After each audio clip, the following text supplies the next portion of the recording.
Muy buenos días, familia. Aquí seguimos un día más, una mañana más de martes para seguir compartiendo la preciosa y hermosa y poderosa palabra del Señor que, como bien saben, estamos estudiando, meditando en este Evangelio de Mateo, narrado por un hombre llamado Mateo, un recaudador de impuestos que Jesús mismo lo rescató de una vida tenebrosa para ingresarlo en las filas del apostolado. Y hoy lo conocemos como Mateo. Y vamos a ir a la palabra que se encuentra en el capítulo 12, versículo 7, que dice así. Es una palabra muy interesante y muy importante que entendamos para cada uno de nosotros. Dice así el versículo 7. Y si supieseis qué significa misericordia quiero y no sacrificio, no condenaríais a los inocentes. Te pongo rápidamente en contexto de lo que Jesús está tratando de decir aquí. Él y sus discípulos estaban caminando por unos sembrados en un día de reposo, y como los discípulos, dice la Biblia, tuvieron hambre, entonces comenzaron a cosechar unas espigas para comérselas. Claro, cuando los fariseos vieron este asunto, rápidamente comenzaron a acusar, señalar, condenar a los discípulos de Jesús de hacer algo ilícito en un día de reposo, ya que el mandamiento dice que en el día de reposo, en el Shabbat, no se debe hacer absolutamente nada. Jesús no solamente les recuerda a los fariseos que en el Antiguo Testamento hay varios casos donde también se hicieron cosas que no están bien, como por ejemplo les recordó ese pasaje cuando el rey David y sus hombres participaron y comieron de los panes de la proposición cuando ellos no eran ni sacerdotes ni tampoco eran de la tribu de Leví. Y también Jesús les puso otro ejemplo de cómo los propios sacerdotes del templo, en el día de reposo, ellos tenían que hacer ciertos sacrificios en el templo y que aún así ellos eran sin culpa. Así que si el templo requería de trabajo, aunque fuera Shabbat, aunque fuera día de reposo, Jesús les dice, yo soy más que el templo. Y ahí podría haberse quedado la explicación del Señor, ¿verdad? Pero no. Ahora les dice algo que parece que aún los religiosos de hoy no acaban de entender. Jesús les recuerda que lo que Dios quiere no son tanto los sacrificios, sino sobre todo lo que Dios quiere es misericordia. Ahora bien, este no es un dicho que Jesús se inventase sobre la marcha en ese momento, sino que Jesús está haciendo referencia a un pasaje del Antiguo Testamento que los fariseos conocían perfectamente. Ese pasaje se encuentra en el libro del profeta Oseas, capítulo 6, versículo 6, donde literalmente dice, porque misericordia quiero y no sacrificios. Pero, ¿qué quiere decir exactamente esto? Mira, te lo voy a explicar, creo, de lo más sencillo posible.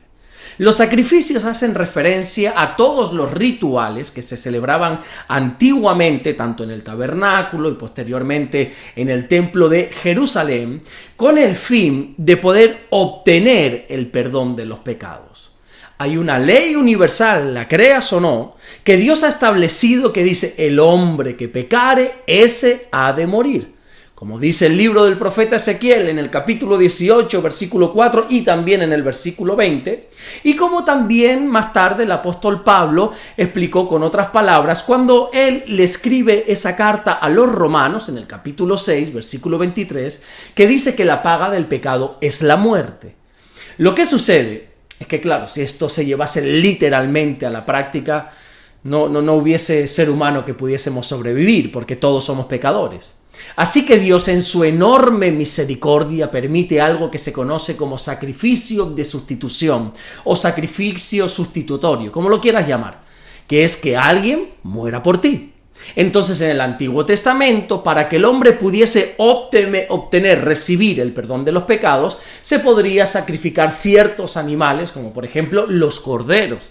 Y esos corderos tenían que ser perfectos, no podían tener ningún defecto alguno. Así que claro, imagínate la cantidad de sacrificios que se tenían que hacer para que las personas, para que todos los hombres pudiesen obtener el perdón de los pecados. Pero claro, vuelvo y repito una vez más, esto solo es en el Antiguo Testamento. ¿Por qué? Porque una vez Cristo se hace hombre y habita entre nosotros, Él se convierte en el Cordero de Dios, que quita el pecado del mundo.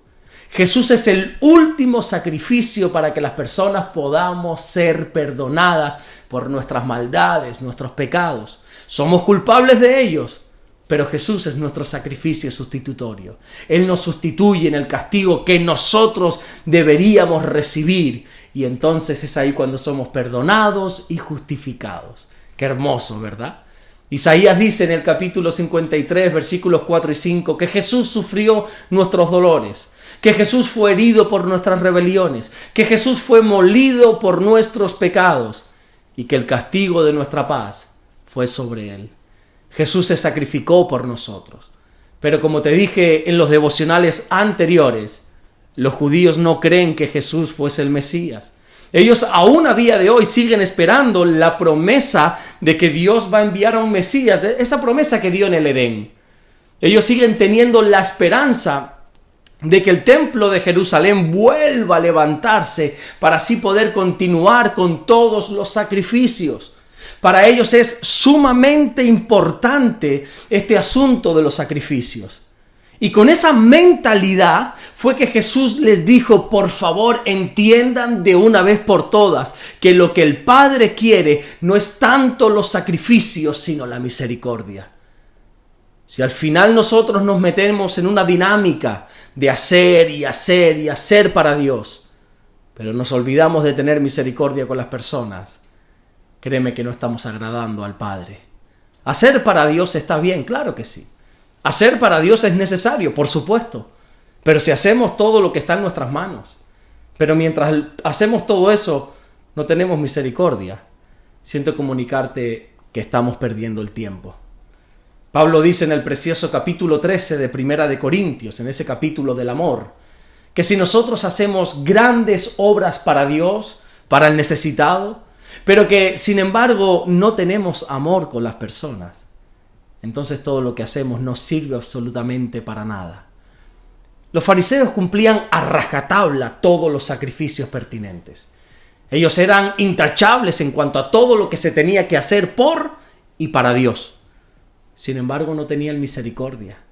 Y a la primera de cambio, ellos estaban culpando a los demás. Ellos estaban condenando, o como dice Jesús en este versículo 7 que estamos tratando en esta mañana, los fariseos estaban condenando a los inocentes. Lo que Dios quiere de nosotros es misericordia, es que seamos misericordiosos con los demás. Tanto es así que Jesús también dijo en el Evangelio de Lucas, en el capítulo 6, versículo 36, sed pues misericordiosos como vuestro Padre es misericordioso. Si somos estrictos en cumplir la ley de Dios, pero faltamos a la misericordia, no nos estamos comportando como quiere nuestro Dios. Por eso también el Señor dijo, en ese precioso pasaje que nosotros conocemos como las bienaventuranzas dentro del Sermón del Monte, ¿verdad? Que se encuentra en este Evangelio de Mateo en el capítulo 5 y vamos al versículo 7 que dice, bienaventurados los misericordiosos porque ellos alcanzarán misericordia. Por favor, nunca caigamos en el error de pensar que estamos agradando al Padre porque simplemente estamos cumpliendo con lo que Él nos dice en su palabra. Si mientras hacemos todo eso estamos fallando a la misericordia. Presta mucha atención a estas palabras que Jesús está diciendo hoy. Misericordia quiero. Amén. Vamos a orar en esta mañana, a dar gracias a nuestro Dios, al Dios de la misericordia, como dice la Biblia. Vamos a ir a orar en esta mañana. Señor, gracias te damos por este día, gracias por una nueva oportunidad más de vida que tú nos das. Gracias porque nos has permitido en el día de hoy levantarnos de nuestra cama con vida. Tu palabra dice que nuevas son tus misericordias cada mañana y por eso te podemos adorar, alabar y bendecir. Gracias, mi Dios, por todo lo que tú estás haciendo. Ayúdanos a ser misericordiosos con los demás. Ayúdanos a ser incansables en nuestro servicio a ti, pero sobre todo a que nunca falte la misericordia en nuestra vida. Gracias, mi Dios, por todo lo que estás haciendo y por todo lo que vas a hacer. En el nombre de Jesús. Amén y amén. Que Dios te bendiga. Nos vemos mañana miércoles y así Dios vuelve a darnos el inmenso privilegio de poder seguir compartiendo el mejor mensaje del mundo, la palabra de Dios. Dios te bendiga.